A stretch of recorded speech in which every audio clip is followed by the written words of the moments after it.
오늘은 예수님이 구원자가 되시는 세 가지 이유에 대해서 제가 말씀 전하도록 하겠습니다.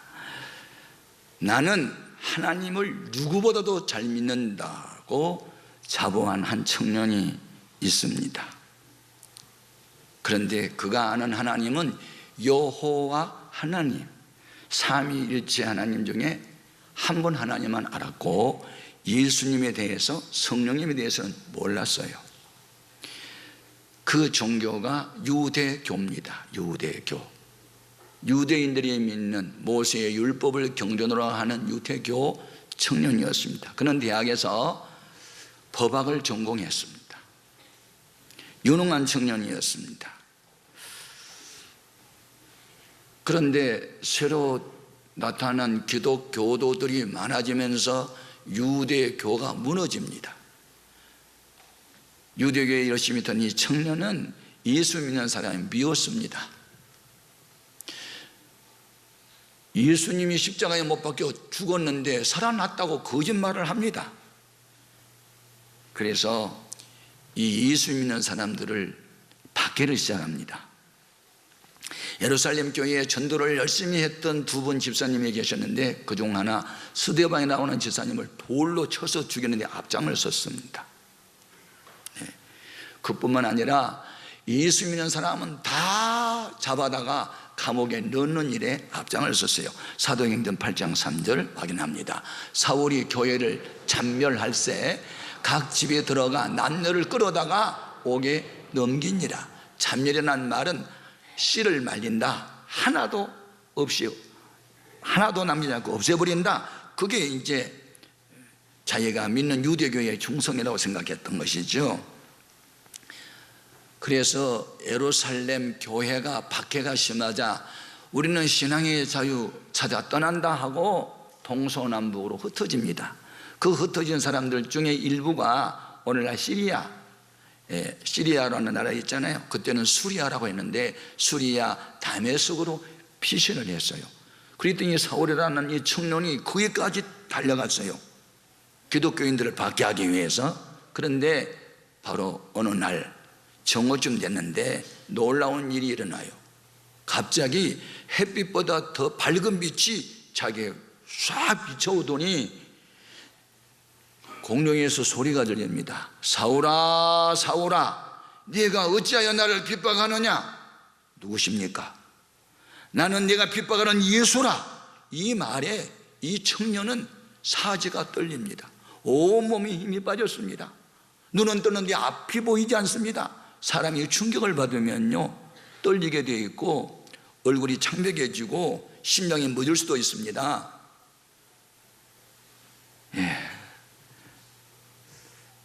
예수님이 죽은 줄로만 알았더니 그분이 자기 앞에 나타나가지고 자기 이름을 지명하여 부를 때 얼마나 놀랐겠어요. 쓰러져 버렸어요. 그때 있었던 이야기, 자 사도행전 9장 8절 9절 보겠습니다. 사울이 땅에서 일어나 눈은 떴으나 아무것도 보지 못하고 사람의 소리에 끌려 다메섹으로 들어가서 사흘 동안 보지 못하고 먹지도 마시지도 아니하니라. 충격입니다. 우리 하나님은 이 사울이라고 하는 청년은 무엇을 보았냐면 적극성을 봤어요. 이 사람은 자기 소신이 옳다고 생각하면 그 일을 위해서 목숨을 버린 사람인데 이 사람 거듭나게 해서 새 사람 만들어 놓으면 주와 복음을 위해서 생명을 바치겠다 이렇게 생각하던 예수님이 그를 지명하여 부르시고 아나니아라고 하는 제자에게 너는 가서 그에게 안수기도를 좀 해라. 그래서 아나니아가 찾아가서 머리에다 손을 얹고 기도를 하자 눈에서 비닐 같은 것이 벗겨지면서 보지 못했던 눈이 열리게 되고 성령이 임하게 되고 음식을 먹으면서 건강히 회복이 됐어요. 이렇게 극적으로 예수님을 만나서 변화의 새 사람 된 이 사울은 나중에 이름을 바울 이름으로 개명을 합니다. 그리고 제가 예수 믿기 전에 얼마나 교회를 괴롭힌 사람이었는데 이제는 예수를 만나고 난 뒤에 교회를 위해서라면 목숨을 내놓고 난 충성하는 사람이 되었다. 이것은 예수님을 아는 지식이 가장 고상함을 인하여 내가 지금까지 가지고 있던 학문이나 로마 시민권이나 지금까지 자라겠던 무슨 그런 가문이나 이걸 다 해로 여기고 배설물로 여기고 예수를 아는 이 지식으로 인하여 나는 여기에 생명을 걸겠다 하면서 간증을 합니다. 빌립보서 3장 6절 이하에 그의 간증을 들어봅니다. 열심으로는 교회를 받게 하고 율법의 의로는 흠이 없는 자라. 그러나 무엇이든지 내게 유익하던 것을 내가 그리스도를 위하여 다 해로 여길 뿐더러 또한 모든 것을 해로 여김은 내 주 그리스도 예수를 아는 지식이 가장 고상하기 때문이라. 내가 그를 위하여 모든 것을 잃어버리고 배설물로 여김은 그리스도를 얻고. 이게 이제 그 간증입니다. 간증이란 말은 예수 믿기 전에 나와 예수 믿고 난 이후에 나가 이렇게 변하고 바뀌었습니다. 그 이야기를 우리가 간증이라고 그래요. 여러분 예수를 믿고 난 이후에 여러분이 변하기를 바랍니다. 어느 정도 변해야 되는가? 조금이 아니고 완전히 바꿔지는 겁니다. 완전히 의식이 바뀌고 언행이 바뀌는 겁니다. 가치관이 바뀌는 거예요. 사람이 가질 수 있는 최고의 지식이 뭐냐? 예수님이 누군가를 아는 겁니다. 이 지식을 알고 나면요, 예수님을 믿어도 그냥 눈가림으로 믿을 수가 없습니다. 예수님이 누구신가? 인생 문제 해결자시다.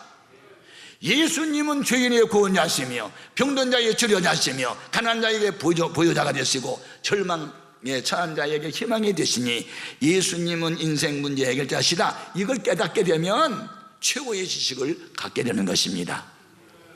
오늘 본 말씀의 내용은 예수님께서 3년 반 동안 저희들에게 교육시키고 훈련을 시켰습니다. 이제 주님이 십자가에 못 박혀 세상을 떠날 시간이 가까웠어요.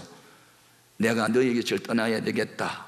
내가 처음에 있었던 하늘나라로 다시 가야 되겠다라고 말씀을 하자 12제자가 마음에 근심을 합니다. 우리 예수님이 갑자기 돌아가신다고 그러지? 그럼 우리는 뭐야? 그래도 우리 예수님이 너희는 마음에 근심하지 말라. 하나님을 믿는다면 또 나를 믿어라. 내가 너에게 비밀을 말해주겠다. 내가 가면 처소를 예비한다. 처소가 완성되면 다시 내가 와서 너희를 영접해서 너희와 함께 영원히 거하게 되리라 라고 말씀을 하셔요. 그러면서 내가 그동안에 숨겨놓았던 비밀을 이제 밝혀주겠다. 그것이 바로 6절인데 나는 곧 길이요 진리요 생명이니 나를 통하지 않고는 아무도 천국 갈 사람이 없다. 이렇게 말씀을 하셨어요. 예수님이 누구냐 하는 것을 우리가 분명히 알아야 하는데 예수님은 예수님만이 구원자가 되신다고 하는 사실, 예수님만이 구원자가 될 수밖에 없는 이유 세 가지인데 그 중에 첫 번째는 예수님이 천국으로 가는 유일한 길이기 때문입니다. 아멘. 예. 길 중에는 사람이 닫고 사람이 열고 사람이 만든 길들이 있어요. 자동차가 다닐 수 있는 도로가 있죠. 예. 배가 다니는 뱃길이 있어요. 비행기가 다니는 항로가 있어요. 이탈하면 사고 나요. 바다라도 암초가 없는 대로 해로가 나 있어요. 예. 자동차가 도로에서 인도로 뛰어들면 사고 나요. 원수의 나라 위에 상공을 비행하면 그것은 로켓을 쏘아가지고 격추시켜요. 길로 가야지 길을 이탈하면 큰일 나는 거예요. 마찬가지로 예수님이 유일한 구원의 길인데 다른 길을 찾으면 그 인생에 낭패를 한다 그 말이죠. 예수님만이 천국 가는 길이고 승리의 길이고 행복의 질서는 유일한 길이에요. 그래서 여기 6절 상반절에 예수님이 내가 곧 길이요 라고 말했는데 영어 성경에 보면 I am the way 그랬어요. 여기에서 the way라고 하는 게 중요해요. I am way, 나는 길이라가 아니고 the way는 더는 정관사인데 이것은 고유명사를 강조하는 거예요. 고유명사는 하나밖에 없다. 둘은 없다. 하나밖에 없다. 길은 길인데 천국 가는 길은 예수님밖에 없다. 그것을 지금 강조하는 거예요. 왜 예수님 외에는 구원의 길이 아닌가? 예수님만이 하나님과 인간 사이에 막힌 죄악의 담을 십자가로 헐었기 때문입니다. 이 세상에 유교를 만든 공자나 불교의 장시자 석가모니나 이슬람교의 교주 마호메치 사람의 죄 문제 해결했나요? 죽은 자 가운데 부활했나요? 인간의 죄 문제 해결했나요? 아니요. 예수님만이 유일하게 하나님과 인간 사이에 가로놓여 있는 죄악의 장부를 십자가의 보혈로 허물었으니 예수님만이 유일한 길이 된 줄로 믿습니다. 그래서 지금까지 오갈 수 없는 막힌 길을 십자가로 열어놓았단 말이죠. 그 길에 대해서 에베소서 2장 14절 이하를 보겠습니다. 그는 우리의 화평이시니라. 둘로 하나를 만드사 원수된 것 그 중간에 막힌 담을 자기 육체로 허시고 법조문으로 된 계명의 율법을 폐하셨으니 이는 이 둘로 자기 안에서 한 세 사람을 지어 화평하게 하시고 또 십자가로 이 둘을 한 몸으로 하나님과 화목하게 하려 하심이라. 원수된 것을 십자가로 소멸하시고 또 오셔서 먼 데 있는 너희에게 평안을 전하시고 가까운 데 있는 자들에게 평안을 전하셨으니 이는 그로 말미암아 우리들이 한 성령 안에서 아버지께 나아감을 얻게 하려 하심이라. 아멘. 죄 많은 인간이 거룩하신 하나님을 만나러 갈 때 예수님의 이름을 의지해야만 통과가 된단 말이죠. 누구든지 십자가를 붙잡기만 하면 그 십자가 공로 때문에 하나님께 나아가는 길이 열렸단 말이죠. 그래서 예수님은 길이십니다. 우리의 구원은 인간의 노력이나 공로가 아닙니다. 예수님이 우리 죄값을 십자가에서 해결해 주신 공로로 말미암아 은혜로 인하여 구원을 받았으니 이것은 그냥 공짜로 받은 선물입니다. 에베소 2장 8절 같이 읽어봅니다. 너희는 그 은혜에 의하여 믿음으로 말미암아 구원을 받았으니 이것은 너희에서 난 것이 아니요 하나님의 선물이라. 아멘. 다른 길은 없습니다. 예수님만이 유일한 천국 가는 길입니다. 이것을 깨달으면 천하를 얻는 것보다 귀한 지식을 이미 갖는 것입니다. 뿐만 아니라 예수님의 유일한 구원자 되심을 우리에게 밝히는 이유 두 번째, 예수님이 자유를 주시는 진리가 되기 때문입니다. 여기에서도 진리라고 하는 트루스라는 영어 앞에 더를 써가지고 진정, 진실로 참된 분은 예수님밖에 없다. 아멘. 여러분 인생의 행복의 길, 승리의 길은 예수님밖에 없어요. 인간을 진정으로 편안하게 하고 기쁨을 주고 자유케 하는 분은요 주님밖에는 없어요. 속지 마세요. 돈 많은 사람이라고 행복할 것 같아요? 아니에요. 지식이 많은 사람은 번뇌도 많아요. 보면 너무나 과학을 의지하지 마세요. 과학이 이 천지의 지변을 못 막아요. 2011년 3월 달에 일본의 후쿠시마에 원전이 폭발했어요. 이 사고로 방출된 방사능이 일본 영토 60%를 점령하고 있어요. 사고 지점으로부터 250km에 있는 도쿄도 방사능 기준치가 초과된 상태예요. 그래서 요즘에 일본 사람들이 다 회의로 나가고 있잖아요. 일본은 이 원자력 발전소의 폭발 사고는 옛날 소련의 체르노빌 원자력 발전소 사고의 11배의 크기였어요. 그때 이 체르노빌 사고로 피해자가 엄청 많았죠. 이 피폭자가 800만 명, 930명 바로 죽었고 70만 명이 후유증을 앓았어요. 그 땅 오염되는 거 회복하려면 100년이 걸린다 했잖아요. 그런데 11배의 사고가 났으니 엄청난 거예요. 일본 근해에서 받은 해산물 그거 오염된 거 먹으면 바로 우리 암병에 걸리게 되고 엄청난 피해를 보는 거예요. 자, 저지에서 일어나는 9도 이상의 지진, 10m 이상의 파도가 몰려오는 쓰나미, 사람 힘으로 막아요? 자동차와 집을 공중으로 날려버리는 이런 엄청난 바람을 인간이 막을 수 있냐고요? 못 막아요.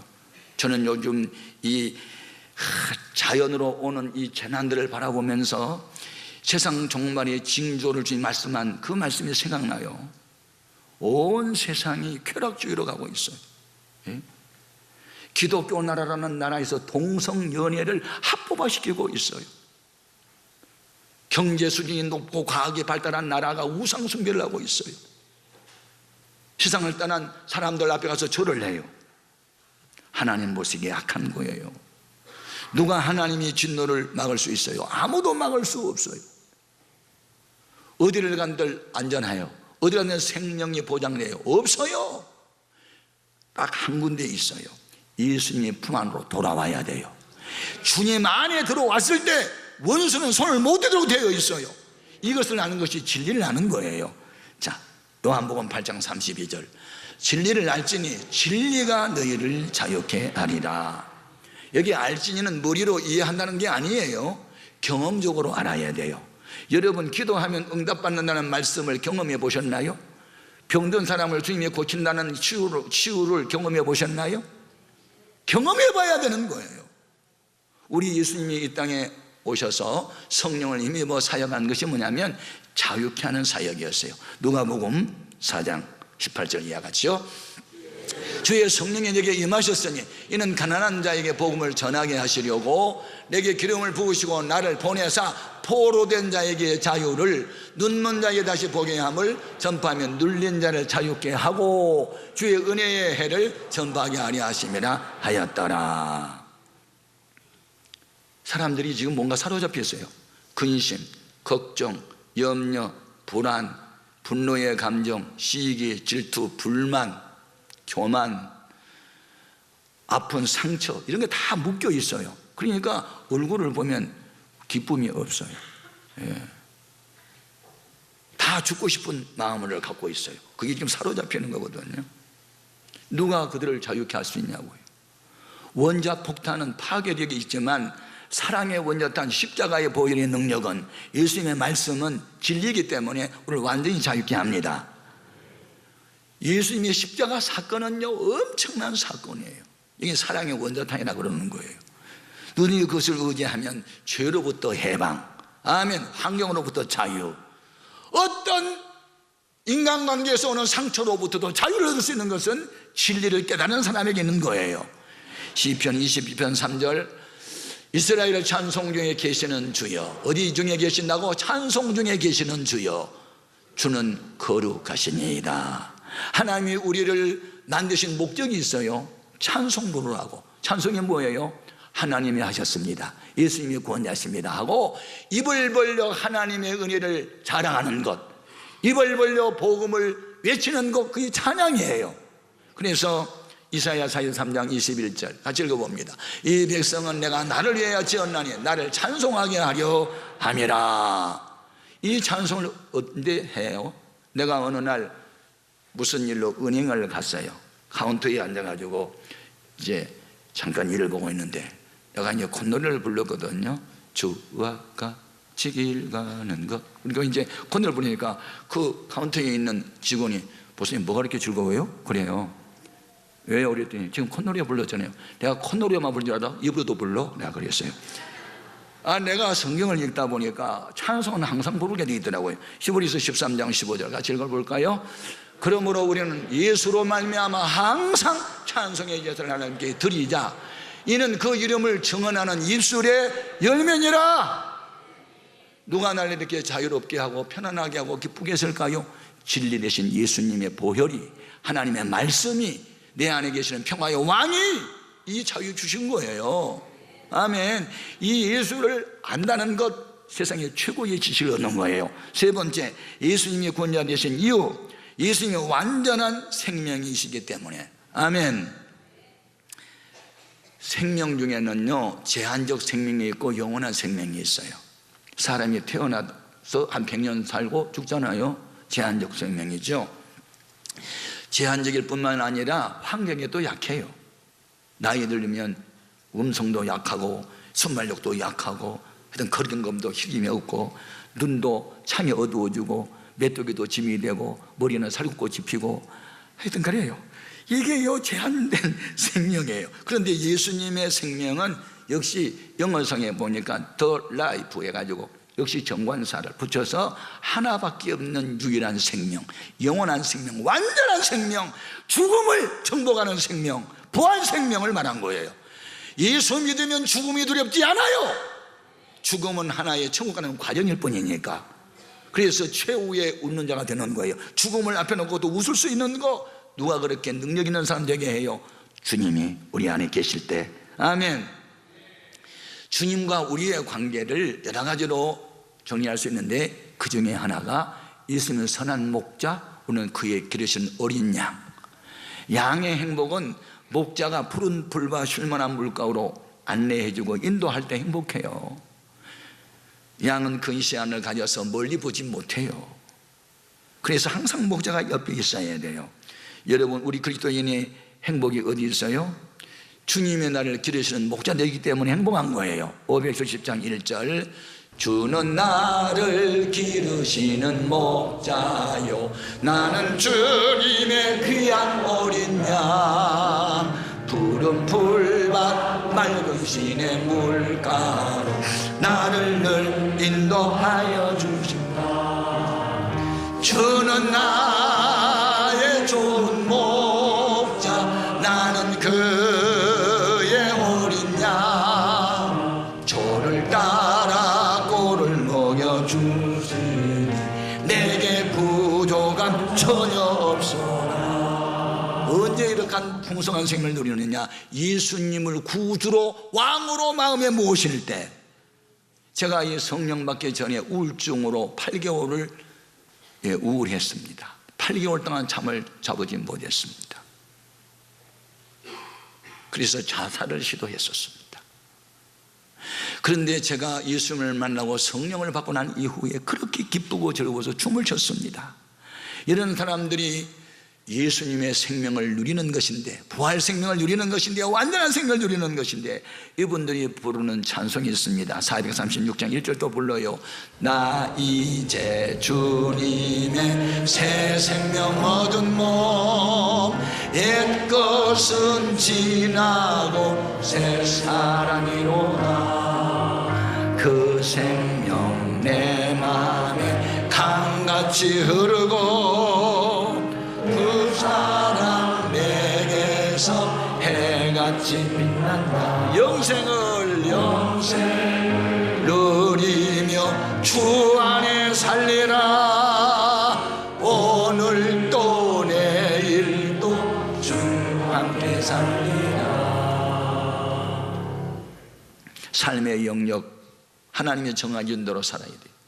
고기는 물 안에 있을 때 행복하지 물 밖으로 나가면 죽어요. 예수 믿는 사람들은 진리, 성경 말씀 안에 들어있어야 행복한 거예요. 그런 사람에게 주의 영, 자유케 하는 영이 함께합니다. 고린도후서 3장 17절, 주는 영이시니 주의 영이 계시는 곳에는 자유가 있느니라. 결론적인 이야기는 이제 여러분들이 선택을 해야 돼요. 하나님은 인간에게 자유의지를 주셨어요. 선택권. 생명이시고 길이시고 진리신 주님을 선택하면 영생을 얻을 것이고, 죄악을 선택하면 사망에 이르게 될 것입니다. 신명기 30장 19절 이하 읽어봅니다. 내가 오늘 하늘과 땅을 불러 너에게 증거를 삼노라. 내가 생명과 사망과 복과 저주를 내 앞에 두었은즉 너와 내 자손이 살기 위하여 생명을 택하고 내 하나님 여호와를 사랑하고 그의 말씀을 청종하며 또 그를 의지하라. 그는 내 생명이시요 내 장수이시니 여호와께서 내 조상 아브라함과 이삭과 야곱에게 주리라고 명세하던 땅에 내가 거주하리라. 네, 오늘 교회에 처음 오셨거나 전에 다니다가 쉬었다가 다시 오신 분들께서는 오늘 이 시간 예수를 영접하시고 다시 시작하시기 바랍니다. 내일은 내 날이 아닙니다. 우리 인생은 내일이 없어요. 오늘이 시간이 있을 뿐이에요. 오늘 예수 영접하고 오늘 구원받고 오늘 우리가 죄사함 받고 새로워져야 됩니다. 왜냐하면 우리 육체는 잠깐 보이다가 없어서 안겨왔기 때문에 그래요. 자, 야고보서 4장 14절 보겠습니다. 내일 일을 너희가 알지 못하는도다. 너희 생명이 무엇이냐? 너희는 잠깐 보이다가 없어는 안개니라. 예. 우리가 세상을 살다가 보면 해야 할 일이 많은데 성공한 사람, 행복을 누리는 사람의 특징이 있어요. 우선순위를 먼저 해요. 돈 벌어놓고 그 다음에 어떤 일이 잘 되면 교회 나가겠다. 예, 우선순위 아니에요. 구원받는 게 우선이에요. 하나님과 손잡는 게 우선이에요. 예. 길 대신 주님 앞으로 돌아오는 게 우선이에요. 예수님의 진리 안에 거하는 게 우선이에요. 예수의 생명을 누리는 게 우선이에요. 이 우선순위를 붙들고 생명을 선택하십시오. 예수님을 선택하십시오. 후회 없는 가치 있고 의미 있고 보람된 일이 전개될 줄로 믿습니다. 예수님만이 유일한 천국 가는 길입니다. 다른 길은 없습니다. 예수님만이 유일한 자유케 하는 진리가 되십니다. 예수님만이 영원하고 완전한 생명이 있습니다. 그 예수를 영접하고 그 주님과 동행하는 삶을 산다면 여러분의 생애와 운명이 바꿔지게 될 것입니다. 사망에서 생명으로, 저주에서 복으로, 절망에서 희망으로, 질병에서 건강으로, 가난에서 부여로, 슬픔에서 기쁨으로 이 바뀌어지는 이런 기적 같은 역사가 예수 영접함으로 있어지기를 주님의 이름으로 축복합니다. 기도하겠습니다.